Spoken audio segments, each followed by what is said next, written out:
But in this case, he played Venom to open the board up, and that's given the early timing in the game here. He doesn't really need to worry about closing everything because it's obviously an even game, more or less, right at the beginning. But this works out for Ori, who gets to use all 7 of his letters. We call that a bingo here in Scrabble. So Ori has bingoed, or they say bonused in the United Kingdom. Hello for all of you watching from abroad. And that bonus for using all the letters is 50 additional points plus whatever that scores. So that should be 72 points for Gator'd.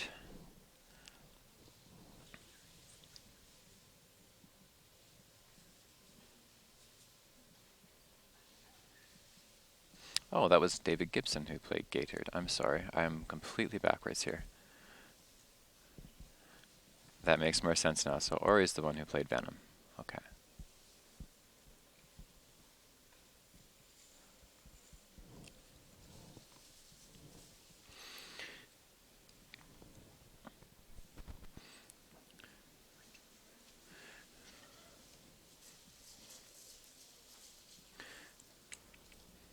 So Ori's played Build. He's got RE plus 1 other letter left over.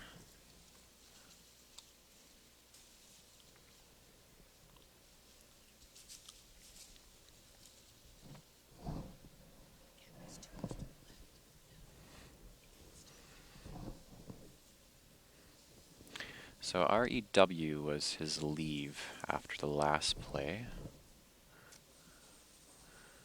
And he's drawn an F,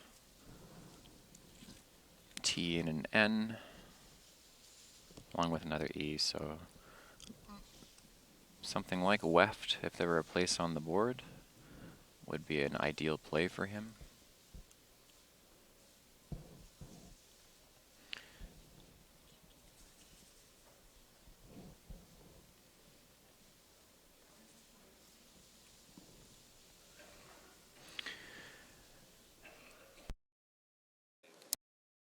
Already considerably limits some of the options there. Should Ori decide to play on top of the T, that opens up the triple word score line on the top, which would give lots of points back.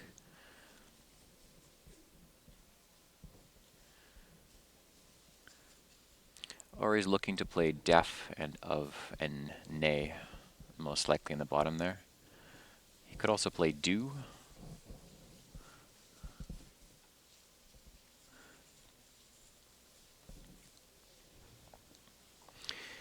He's decided to play def, and I think this is a good decision.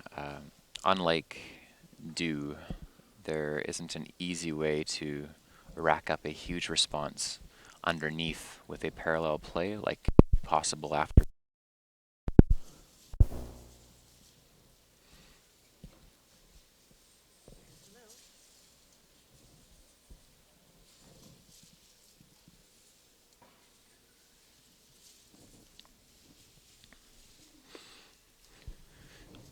So David has got a number of vowels here that he's going to ideally unload on this next turn.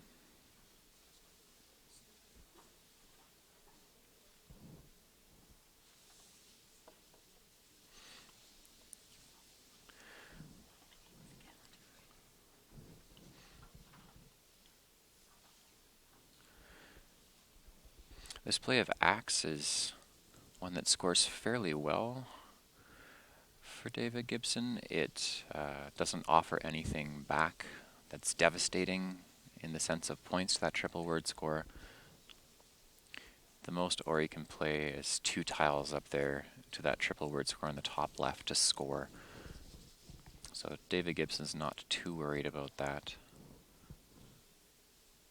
and continues to create some padding for his lead.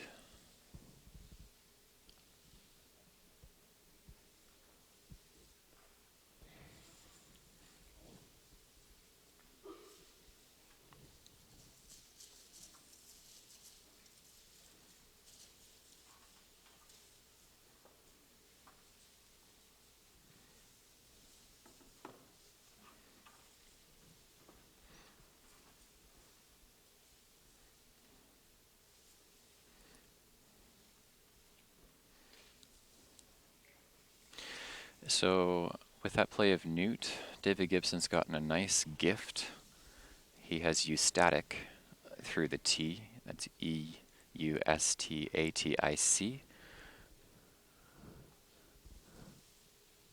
Let's take a quick look here to make sure that there's nothing particular better for him on this turn, but I'm going to expect use static or something similar to go down on this next turn.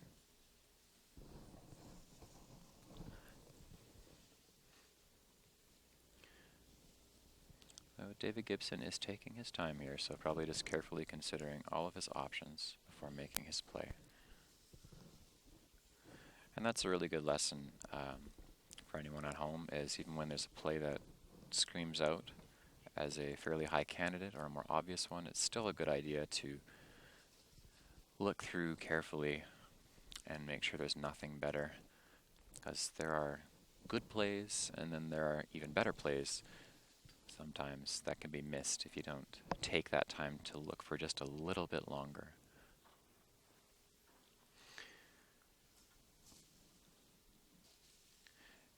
If there were an open eye, there would be acuities, of course.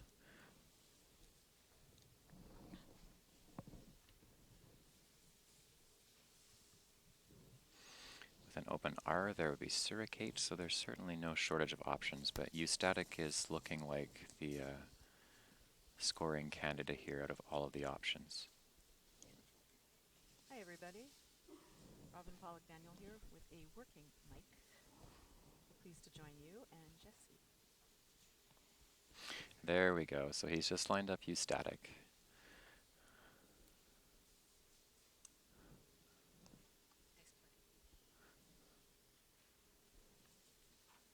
I'll be providing you as well with updates of our other first board game, which is Colin.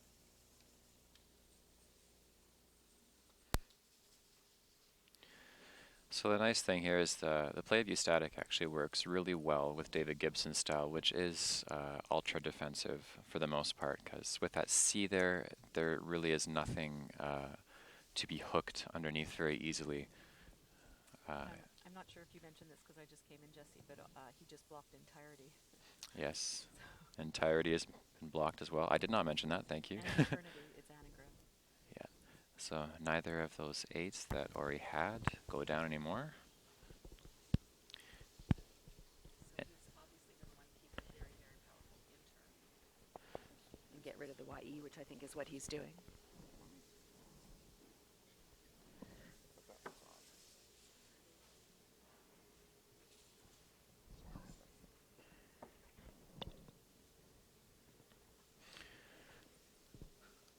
Over on David Gibson's side, we are seeing a number of vowels in that, what we call a post-bingo draw. The first set of letters you pick up after using all 7. In Scrabble folklore, that can often be a devastatingly bad rack, or possibly even an extremely good one. Particularly for our West Coast viewers who play Scrabble, we like to call it luck boxing, when you pick 7 letters out of the bag that you can put down on the board and play again right after doing all 7 the previous turn. That did not happen in this case with David Gibson. He's got nice letters, but a little bit of an imbalance there, so we'll expect a few vowels to go down from him next turn. Meanwhile, Ori is going to get rid of the YE for some points. 16 points with that, and a fairly strong leave.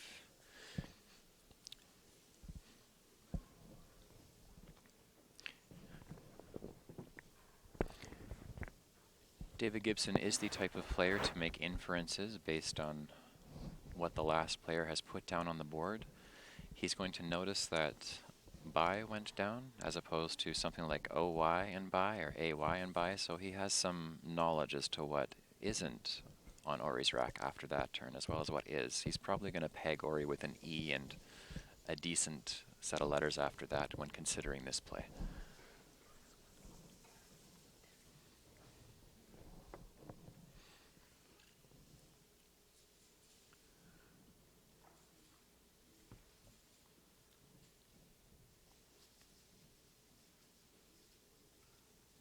Does he have room for reknit? I think he does.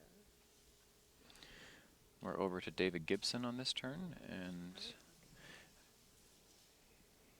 he is potentially considering, yeah, so he's perhaps thought that there's a setup there.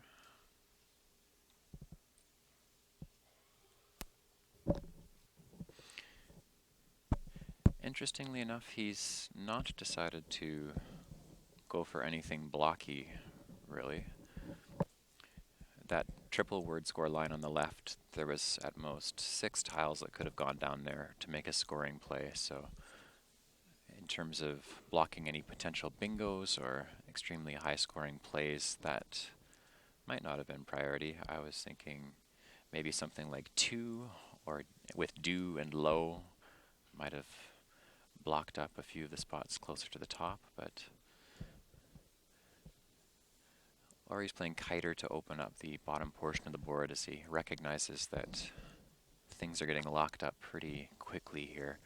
He's kept IN as part of his leave to leave ing options to that G and hag potentially, plus the R for ER words or RE words in his Kiter play at the bottom. Right. David has picked up FP, which is never a nice combination. So he's looking to play if somewhere, potentially fax and if, just to continue building up a score, keeping a decent leave as well. Does not seem particularly concerned with any of Ori's last couple of plays. And that's totally fine as he's continuing to pad the lead he's built up here. Oh, he did have pacifies through a C.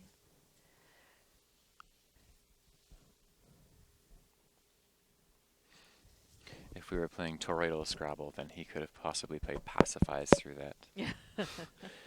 Toroidal Scrabble. Yes. Shades of Star Trek. Yes. And Sheldon Cooper. So over with Ori, we've got the J, which is an 8-point scoring tile that ideally he'd like to use because while it's good for scoring in the short term, it's not the best for making longer words. And of course, when possible, you want to use all of your tiles in one turn. So He's going to want to make as volatile a board as possible. Even though it's early in the game, he's a full 2 bingos behind. So it's always a problem when you're behind and you have a clunky tile like a J that you want to dump, but you also don't want to block your board that you're carefully building. he's going to be pretty happy with the bottom being more open now after his Kiter play. The top still has lines open for 7s on the top of the T, inside of the T and the D with Todd or Ted or Tad, or underneath that D. So the top is looking okay. But he's forced to start with a vowel. Yeah. In an ideal world, Ori would be able to score with the J and probably the A as well, and perhaps 1 or 2 other tiles at most. But he, of course, wants to score as well, so... And it's tough. These racks, the ones where the letters are not bad, and they're all fairly good, but together not good for longer words, they're harder to make good plays with, because that's part of what makes the difference, especially when behind, is to manage these carefully. So you see what he's had to do. He's had to block his very nicely set up lanes from Kiter.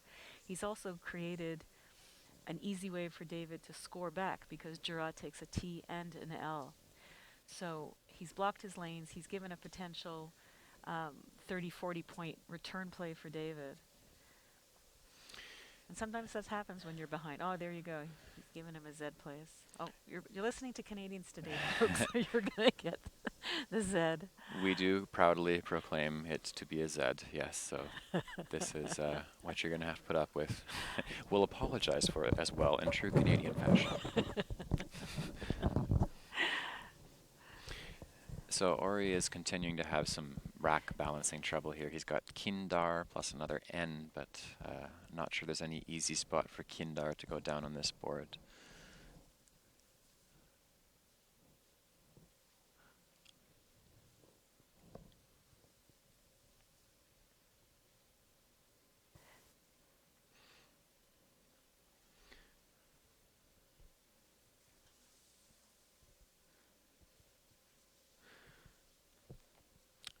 looking to see where he's considering dropping the QA for caught. I can only see it going to the top, but that just really blows the board open at this point and just offers a lot back that he doesn't have to offer back.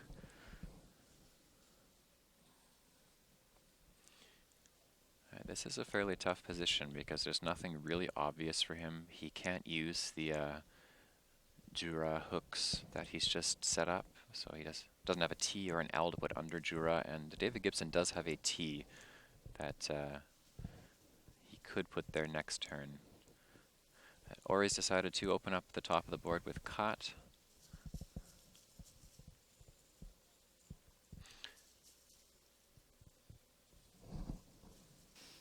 Reason for my silence, everybody, is I'm going to try to get you up to date with our second featured board, which is the Collins board, and I'm trying to get the score for you. So there's priciest at the very least on the bottom for David Gibson, and it's just going to become an even broader lead for him at this point.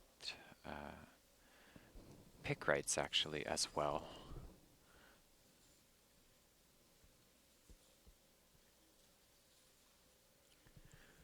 Either way, he'd be slightly opening the board up here, and I think it's probably just a matter of preference for which one he'd like to play, as they will both score exactly the same. All right.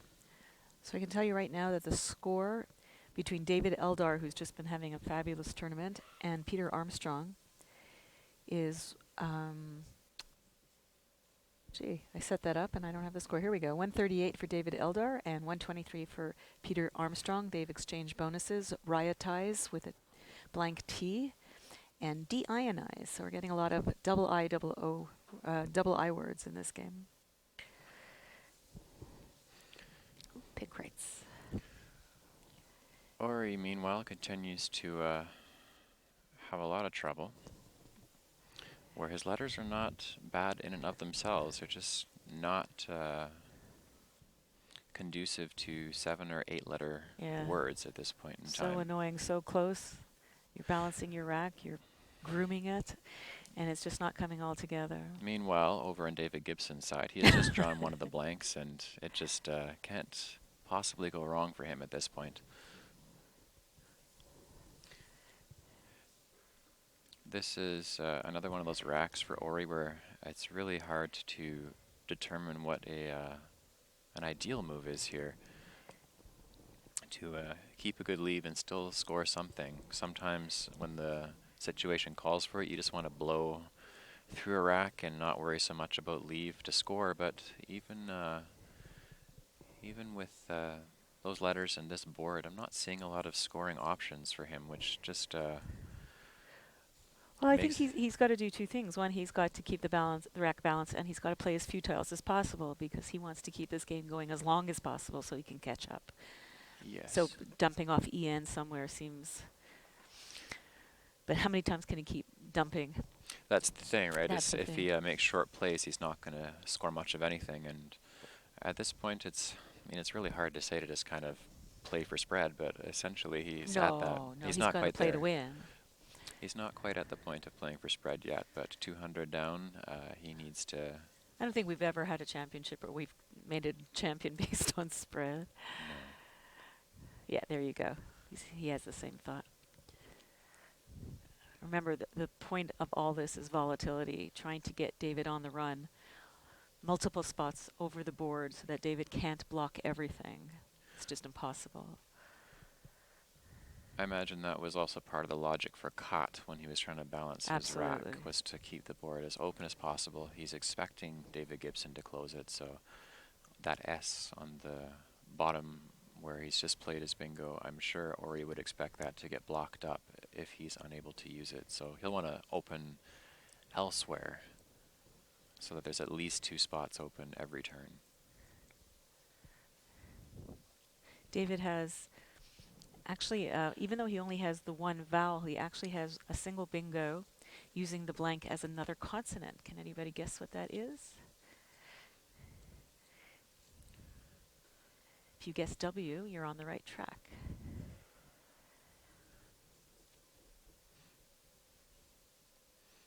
Okay, I'll take you out of your suspense. It's wyverns, which can be spelled with a Y, Wyverns, or with an I.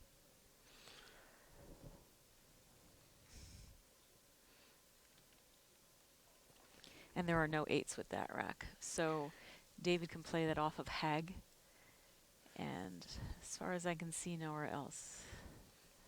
Certainly not the most intuitive to make that blank a W with a rack like that. Definitely requires Yeah. thoroughly going through all of your options. He's got Nervy lined up.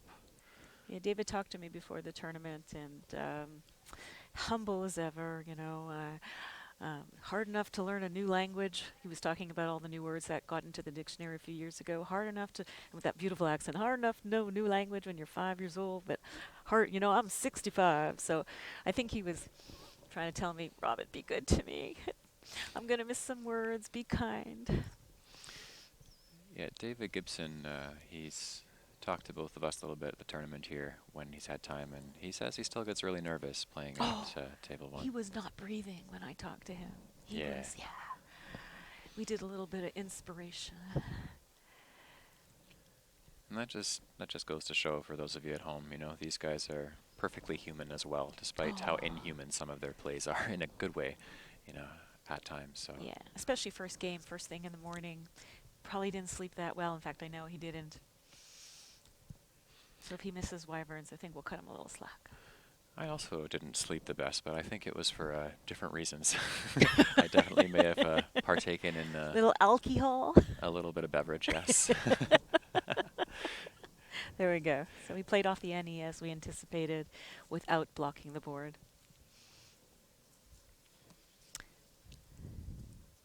Now, if David plays Nervy, the best place for him to play that right now is at 14L over pick rights, which would cause him to open a triple-triple, which would be so unlike him.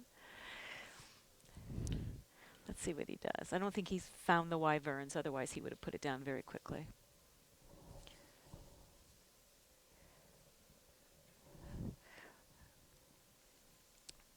Whereas Ori has picked up 2 bingos through the G. Unfortunately, neither fits, Danglier and Dragline.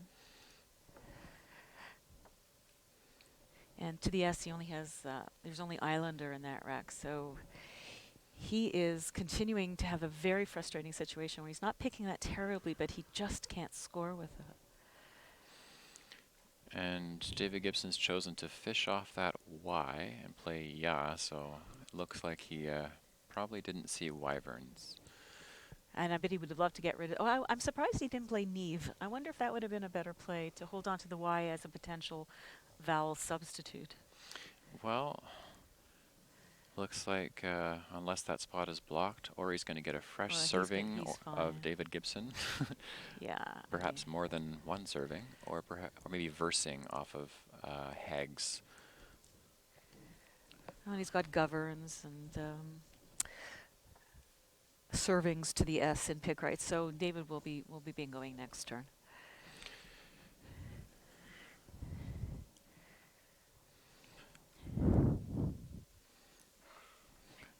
There's a friend I play Scrabble at home in Western Canada with once in a while. His name's Shannon Burns, and he likes to call racks like Ori's mocking racks, where he has nice letters that should go down but don't. And I would say with letters that nice, yeah, this is definitely a mocking rack for Ori, because it does not go down on the board. Dave also has Avengers off the A in cat. I mean, he's just, as he would use the word blessed this game. We love David. He's just one of the most lovely, generous men in general, let alone in Scrabble. And we love Ori, too. I'm going to say that Ori might consider Kindar next turn, assuming that spot's not taken just to score. I think if David had just bingoed right this turn, for sure, he would be actually looking to end the pain very quickly. We would be, what would we call that, suicide Scrabble? Or Yeah, it looks like he is lining up Kindar, and I think it's a reasonable decision. He needs to score something here and really just hope for a miracle. He'd want to hope to draw both blanks here to get back in the game. Right. If he was looking to try to stay in the game, he would have just played Cade, or Cuddy, which would, as we said, play less tiles so the game lasts longer. Now he's just looking to get out of this game and move on. And Kindar, just to add a little bit insult to injury, will give serving for a fair bit of Serving points. for a lot more points, right? So David's going to be happy to see that and is likely going to play serving right there. Yeah. Ori hasn't even finished drawing his tiles, and it's already going to be his turn.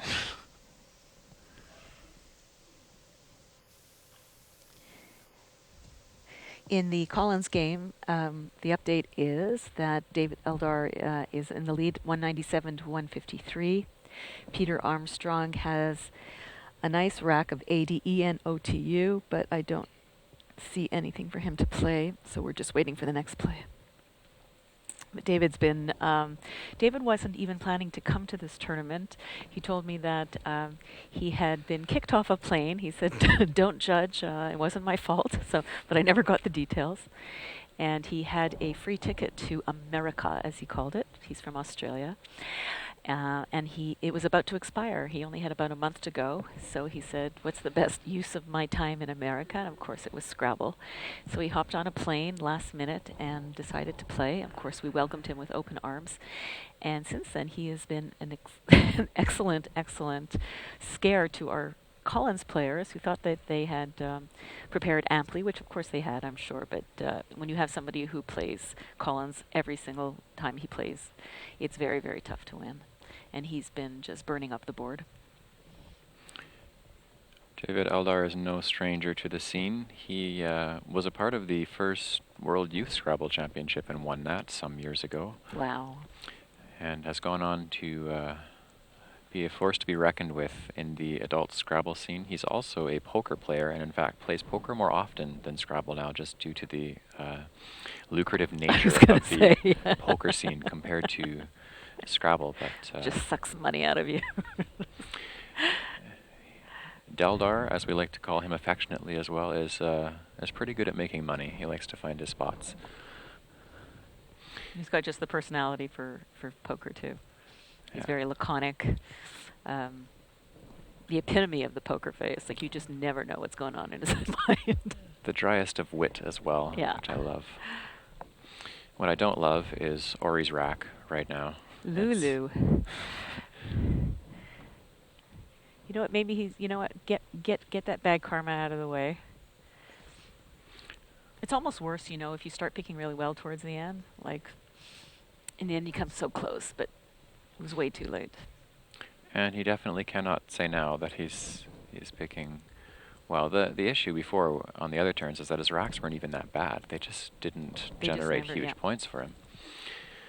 So he's playing Louis to dump off some of the vowels and I guess really just get through the game. He's not really worried about opening the board because at this point he has to know that he can't win this game. Yeah, I think we're down to 6 tiles in the bag. If I'm after this, it'll be a little And 6 tiles. There is Plasm for David Gibson in that spot to score some points. Nice. I doubt he's going to be worried about leaving the board closed. Oh no, he doesn't want to open the board. So I don't think he cares. I would assume Plasm or something or for his turn. Also nice is Psalm under servings. Oh yes, that's even better. For 42. Yes. I think Psalm will override me on this one. Which is a very appropriate word for David. Devout. Very devout. I'm sure he would know how to pronounce it better. Psalm? It's just Psalm. Yeah. Just Psalm? Okay. I don't think there's any of the in there from. From my synagogue, no, we don't use the word Psalm very often.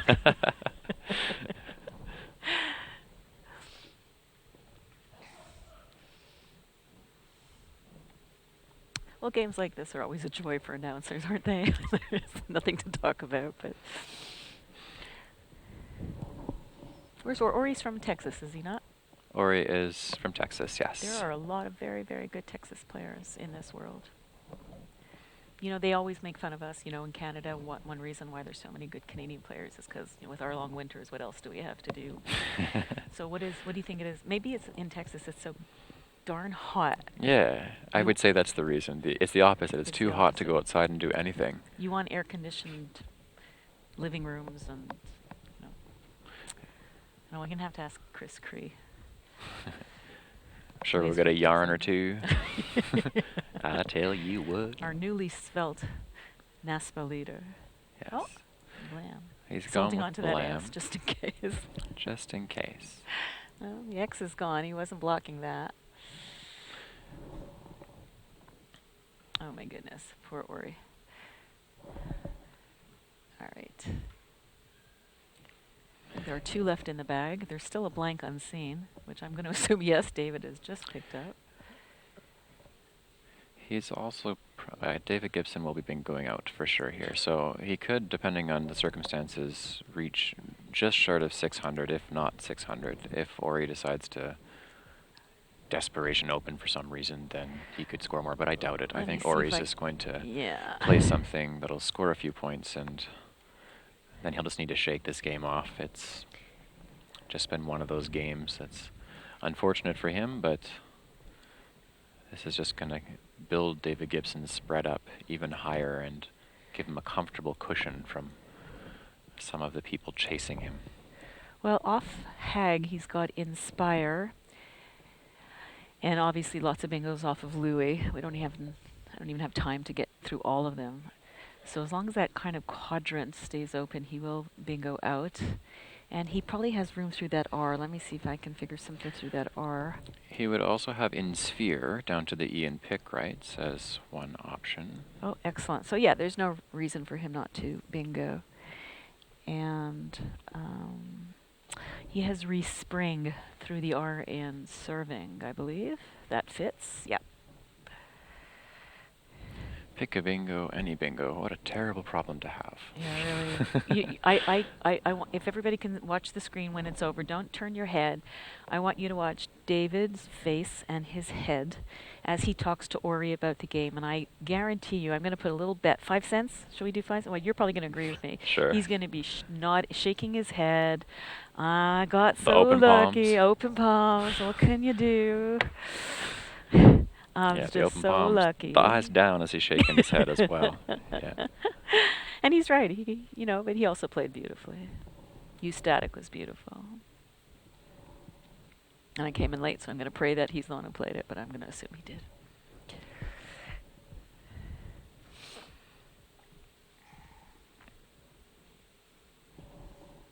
And I want you to notice, everybody out there, how Ori is taking his time to play, even though obviously there's almost no reason to take his time to play. That's integrity for you, and that's how we play the game. Every point counts. Every turn is important, and he wants to make sure that he does the best. He's going to try to go out in 2 with that rack. That'll take a miracle, but I probably would have played Lowered, 4 minutes ago, just to get out. He is probably also briefly considering any possible way he could block the board up, which is not likely here, but looks like he's got a similar idea with Lured. He's probably just not sure enough of Lowered to play it at this point. So. Oh, that's possible. But if he looks at what's available, EIINOPRS, it's oh my goodness. Okay. Oh, Lured. Okay. My annotator here, Kate had put down Lurer. I thought he gave him an S hook for 90-point bingo. Yeah, even worse. Okay. Yeah, but there's no shortage of options here. He may just because look through the D to see if he can play an 8. Well, David, on the other hand, I'm wondering if, as a mercy, oh no, he's taking his time too. There you go. As nice as David is, and I probably would play really quickly just because I felt so bad. He's taking his time to play the right play. Good for him. Maybe he's looking through something through the D, hooking onto Lurer, through the R. Sorry. Yeah, the D. It's not an R. I don't see anything. No, nothing through the D hitting Louis with an S. Ori's head tilted back. Looks like he let out an exasperated sigh. I'd probably do the same thing at this point here. Please just let it be over. At this point? I think well, 20 earlier. minutes ago. Yeah, definitely earlier as well. But yeah, looking aside, it's just like mercy, clemency, all those words. Just let it be over. Just get me out of here. I think whatever you had a couple of servings of last night, I think he's also looking to Yeah, he Get a might want nip. it. He may want it at this A nip point. of gin, as the Dixie Chicks would say. What's his best play? Inspire off GI? I That haven't done the math. I am a That little seems bit pretty too good. lazy to do it at this point, Yeah. to be honest. But I think yeah, Or Pines Inspire and or Pines. Inspire. Yeah, they're Or both. Pines scores a bit more with the P on the double letter score. So Actually, they're both 74. So.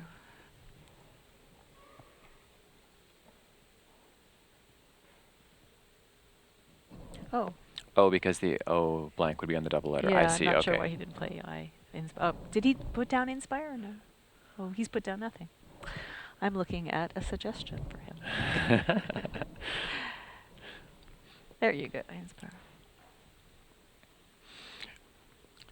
Ori's face is just like, can you play your bingo already, please? There we go. He found Inspire. Of course he did. Which, as I said to you, is what I told. The last thing I said to him is take a deep breath. And here he plays Inspire. Mm. It's almost poetic. And going out with the handshake. The head is, yeah, he's Oh, shaking his there we go, head. there we Oh, he's go. going to do the hand. I let's win my let's wait. nickel. Oh, there's the hand. Yes, the hand is open. But he was pointing at a spot on the board. So, oh, he did it. The left hand. Left hand. Yes. Neither of us have to.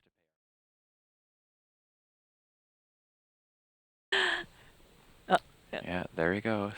Humble as always. So with a final score of, it looks like 585 to 243, David Gibson has just Brutal. pulverized Ori at this point, and Ori's just starting to laugh finally. And I mean, like, what else What can do you